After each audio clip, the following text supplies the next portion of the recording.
Hey traders, Lance Polito here, and I'm hiking beautiful little Manatee State Park here in Florida. But I want to give you more detail on the watch list that we're sending out because there were so many amazing trades.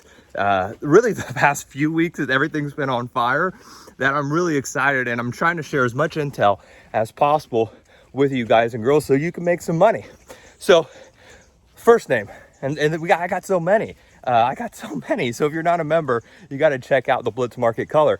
Uber, look at the June monthly calls, the 51 strike. They were buying these from around about 110 to all the way about 120. Uber, it's had a little bit of a decline, but traders are looking for a pop. They're looking to buy that dip there in Uber as travel demand really picks up.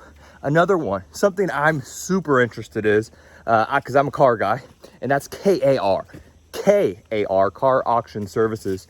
What they do basically is the used car market is, booming. I think one of my trucks is up like 30%, the value in the past couple months. You can't get new cars either.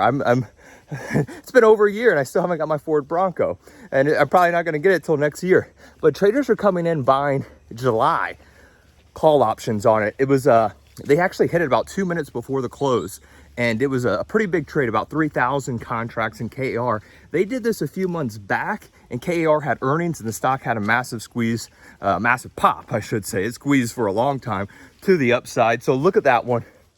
Another name I'm looking at, or really two, NVIDIA, AMD. NVIDIA came out, they're doing that split. AMD, the chip names, they've just been on fire. But I'm also going to give you two more. Look at this, Lance. He's giving everything to you.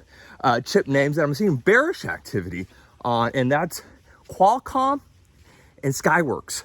Now, I believe Apple has an event early next week, and there's been rumors, again, just rumors, of traders speculating that Apple will start making their own chips, I think it is. So maybe that can cause some decline in those two semiconductor stocks. So look for that. Skyworks especially, they came in really aggressive buying in the money puts for next week, by the way. Of course, you could go out further in time if you want. So few trade ideas. The markets have been pretty hot lately, and the trades have just been on fire. A trader came in about some Under Armour next week, short dated calls too, and TPR. If you're looking for some retail names that could see some quick upside, look at those high risk, high reward trades right there. All right, I'll catch you on the next video. I got this beautiful hike to finish.